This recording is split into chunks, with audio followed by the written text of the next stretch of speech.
sanarwa daga haɗakar ƙasashen IS take sanar da mutane cewa wani jirgi na jami'an tsaron Najeriya ya mata kutse a cikin sararin samaniyarta a yankin Bobo Dioulasso na Burkina Faso.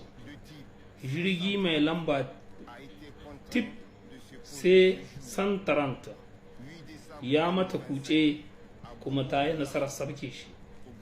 Cikin wannan jirgi akwai mutane biyu masu tuka shi, bayansu akwai mutum 9 wa'anda kamar zaman fasaje sun yi, amma dukansu sojoji ne ko in ce militar. Tana faɗa ma mutane cewa ta yi tadda makamanta ko za ta tadda makamanta su koma a cikin shirin ko ta kwana masu kakkaɓo jirage.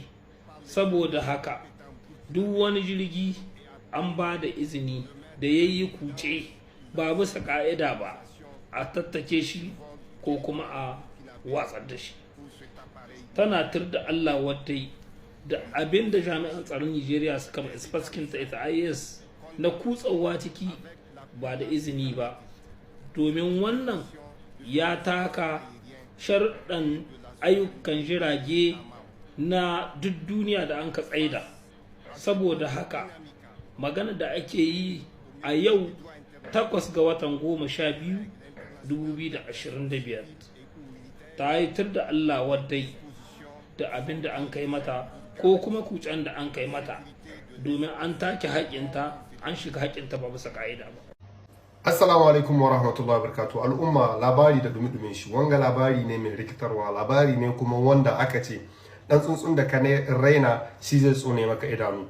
Tun jiya ana ta kai da kawo sojawan ECOWAS waɗanda suke atake suke nan surplus cikin kasar Benin Republic suna yunkurin dakilar da juyin mulki wanda yake nan ga fakana.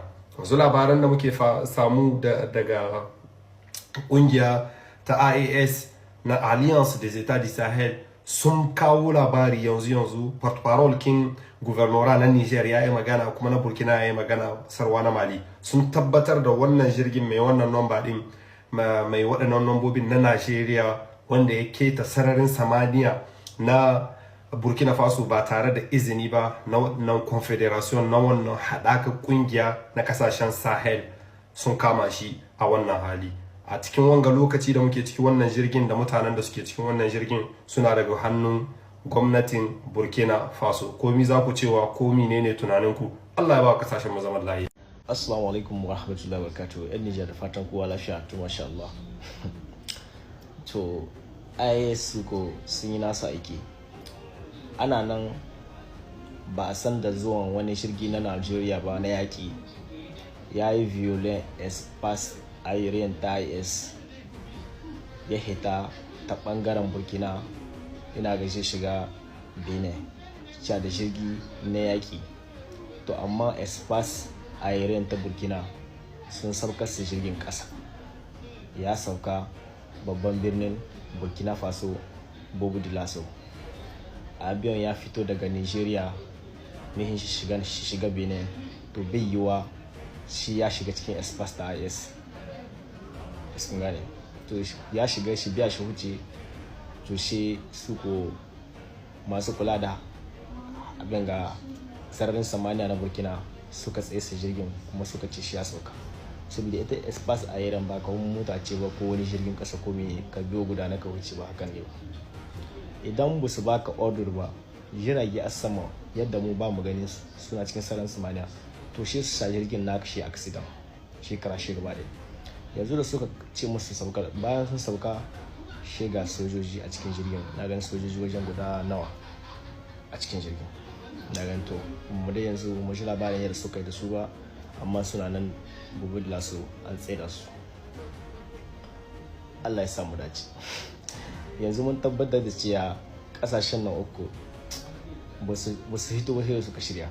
Kenan kwanakin baya da sannan sai nasu Abraham Chani ya ce wa Najeriya idan America ta yi attack in tace ta halbo misil dan shiga Najeriya, to yace shi dai in babu Niger ba sannan sai babu misil ɗin da na jirgin da drone ɗin da je huciya space in Niger don shi kama Najeriya hari. Shi ne aka ce idan makaho ya ce ai wasa jihuwa to takan iya yiwa ya taka doji. Allah ya samu dace, ku yi lakin ku yi partage. Assalamu alaikum wa rahmatullahi ta'ala wa barakatuhu. Yan uwa na muku godiya. Ina nema a yi partajen wannan bidiyon kuma a yi lakin ɗin shi. Yau ma muna 23h yanzu kamar haka yau le 8 12e mois 2025 à 23h 58 muna 23h 58. Donc wannan magana nake muku yanzu nan jiya na ga muku na cewa kurta ta talon ta yi consome sai dai ba mu san abin da dare zai ba su ba, kuma na ga muku cewa ta yi a yi haka halbe kuma an yi halbe a bene jiya, kuma Allah ya sa so ya waye har yanzu nan da nake muku magana muna sai in ce dai yanzu 23h 59 kenan ko. To har yanzu nan da nake muku magana kurta consome o bene, kurta bene ta yi consome kuma ba mu sani ba zuwa gobe mi zai ba su. Amma abin da nake so in gaya muku, akwai wasu bidiyo da kuke gani suna yawo kamar irin wannan bidiyon da aka gwado Patrice Talon ya yi conseiller de ministre. C'est pas vrai, ba gaskiya bane. Akwai bidiyo da yawa da ake ta gwadowa suna sama rezo so suna yawo, dukan manipulation ne na turawa. Za na gaya muku wata magana. Ambasadar ta Faransa ta ko ina suna da plateau. Ambasadar ta Faransa na ko ina suna da plateau. Idan suka ga dama suka shiga cikin plateau kinnan ba montage wanda ba za su iya yi ba su hiddo. To sun yi montajin, sun yi komi dai har aka kai ƙarshe aka zo aka ce ma sojojin nan aka yi musu proposition na cewa za a ba su gidaje wasu ƙasashe, sannan kuma za a ba su ɗimbin wasu miliyariyoyi. Ana son su saki Patrice Talon kuma an musu garanti za a kansu wasu ƙasashe su zamna. Suka ce no, nahi ba haka ba ne. Suka ce su sun zo saboda 'yan bene ne, suna son su yi sobekin bene. Wannan magana nake gaya muku, wanda bai san rezo soso ba ya hankali da rezo soso. Turawa suna da manplay, suna manplan abubuwa da yawa waɗanda idan ka gani za ka rancewa da Allah gaskiya ne. Yau gyar communication, tun da aka fara gyar communication, kullum turawa suna neman abubuwan da za su yi ne wanda za su kawo rudani tsakanin mu kasashen baka fata. In kudi ba a wannan kamera ken da kuke gani za ku ga ta hada marsh, gashi an gwado mutane gudan gari an hito ana marsh, alhali ba gaskiya bane. Wata kamera ta suke ce makiya intelligence artificial. Yanzu har yanzu nan nake muku magana, sojoji su a saman iko a Benin. Yanzu nan da dare nake muku magana, yanzu sai in ce muku 0R. To 0R kuma le 8 12e mois 2025. Har yanzu nan da nake muku magana, sojojin Benin waɗanda suka yi kurta su iko yana ga hannunsu, sai kuma zuwa sahe ba mu san abin da za a yi ba. Da yake mun ga IAS sun yi sanarwa, kuma wannan c'est très important. Sanarwa IAS c'est très important. Mun yi murnar wannan sanarwa da muka gani IAS sun yi, saboda yau su gwada mana cewa suna tare, kuma hakan yana sa duka wata ƙasa wadda ta yi danganci ta yi volekin ispasikin su aka sabko wannan jirgin ba su da wani lahi na dala guda. Wancan da aka yi na farko sun ba da umarni a sabko, kuma Allah ya sa sun sabko an kama su. Wannan sai biya. Bara na zo in fayyace muku katsalanda da shugaba Bola Ahmed Tinubu ya yi a halin yanzu. Shi fa a halin yanzu Bola Tinubu ba shi bane shugaban ECOWAS wato Sediyawo. Shugaban Sediyawo a halin yanzu wato president in Sediyawo shine president na Sierra Leone mai suna Julius Maada Bio, shine wannan shugaban kasar Sierra Leone, shine kuma shugaban ECOWAS ba Bola Ahmed Tinubu ba. Masu raɗaɗin cewa wai sojojin Nigeria sun kai ɗauki a Benin an kwace mulki, to ƙarya kuke yi. Bari in fayyace muku abin da yasa wai ake cewa sojojin Nigeria ne.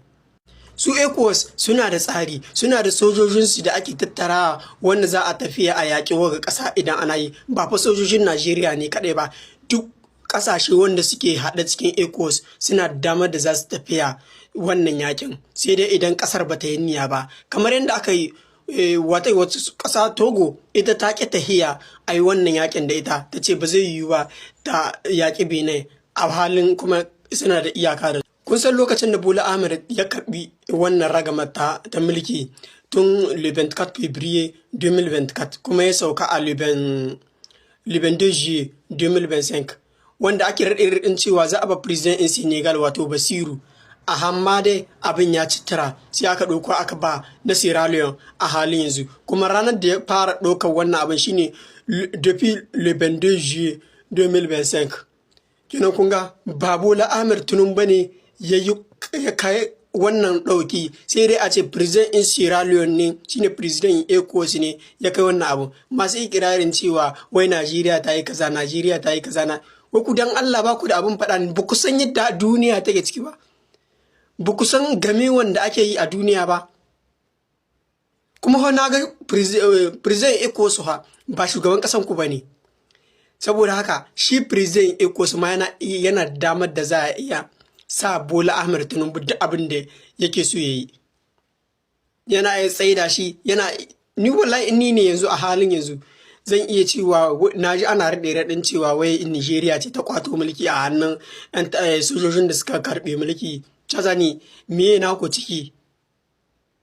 Saboda haɗaka ne yanzu. Misali in ana ba da soji 100 Nigeria ta ba da 100, Sierra Leone ta ba da 100, Senegal ta ba da 100, kowa ya ba da 100. Wannan ƙasashen da ke ɓangaren su sun kai ƙasa yanzu 10 ina ga ko 9 ce ma, to su ne haka nan ake taya, sai kuma ƙasan da ta bada, in ba ta bada ba kuma har Ghana ma ina ga sun bada.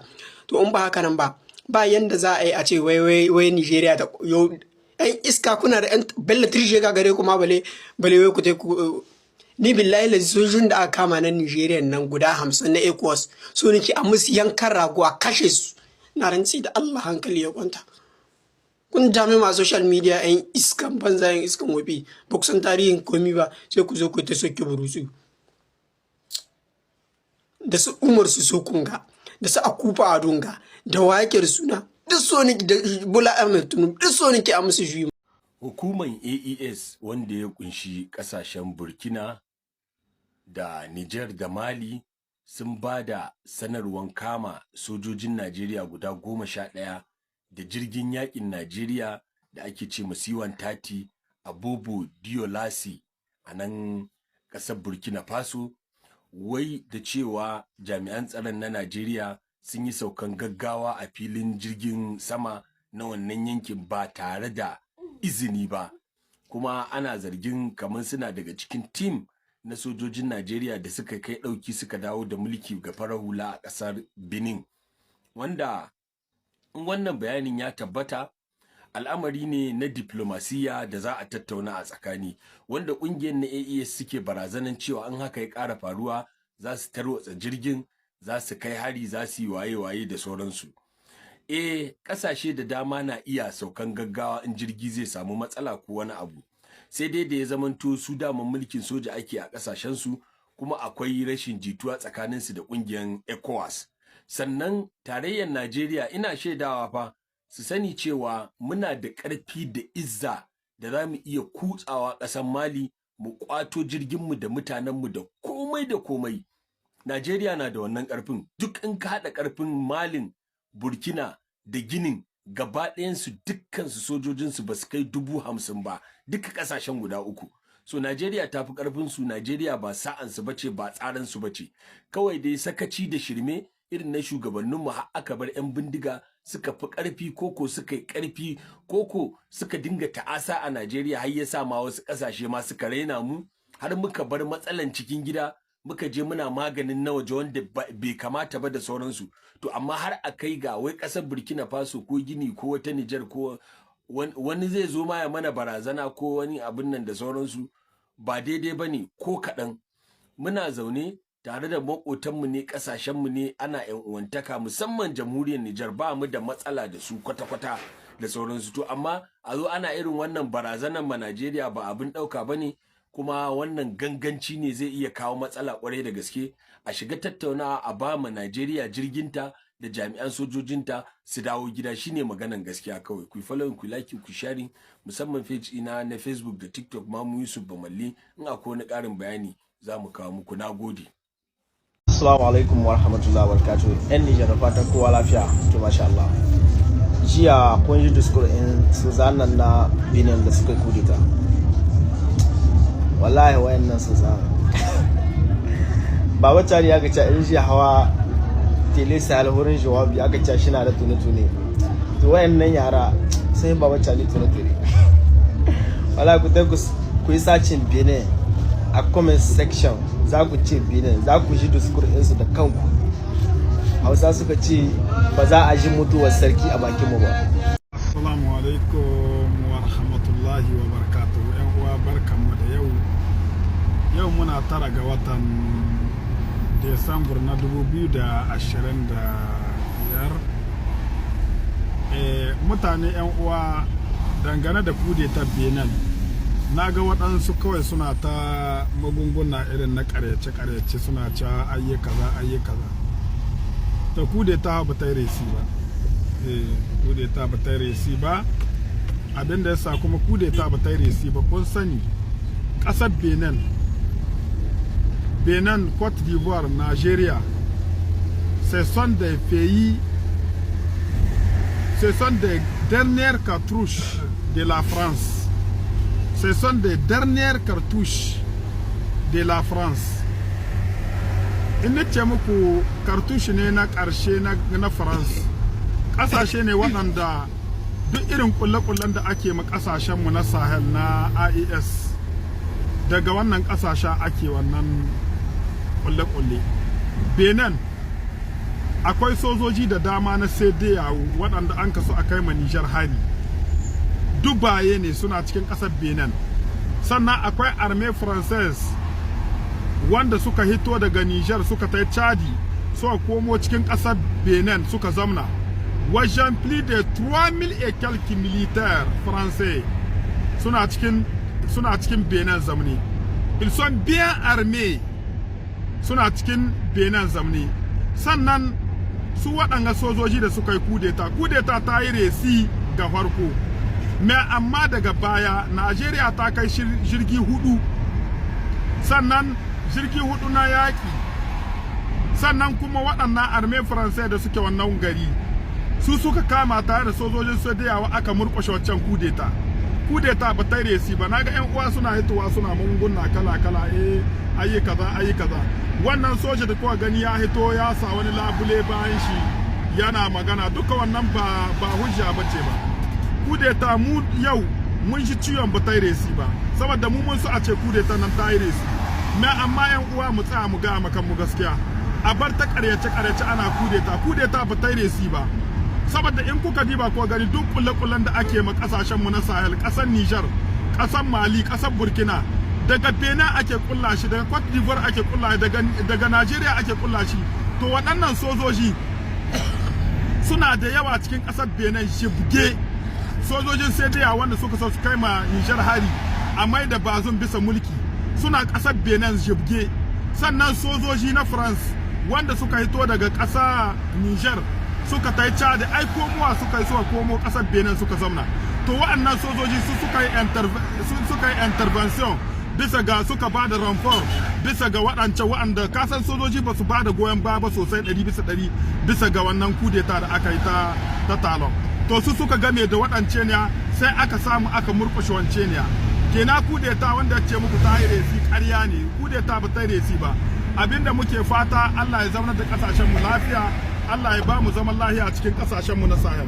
Yan uwa ina muna fata alkhairi, assalamu alaikum wa rahmatullahi wa barakatuh. Amma duk wanda zai zakwa ya kawo muku karatu na ƙarya ya ce muku ayi kaza duk ƙarya ce. Kudeta ba ta resi ba, wannan sojoji an sha ƙarhin su ne. Faransa tana da sojoji jibge da dama, kai har 'yan ta'adda akwai jibge da dama cikin ƙasar Benin. Ya za a yi kudeta ta yi resi? C'est les dernières cartouches de la France. Dan ku France ba ta raida wannan kudeta ta yi resi. Saboda in ta yi resi, ƙasa uku, ƙasa France take tunkawo da su, ya ce Cote d'Ivoire, Benin, Nigeria. duk wani minahicin da ake kulla mu kasashen mu cikin wannan kasashe ake kulla shi.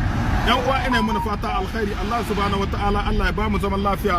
Ana ta ruwa kudi ba ga suna ana ta ruwa masha Allah masha Allah.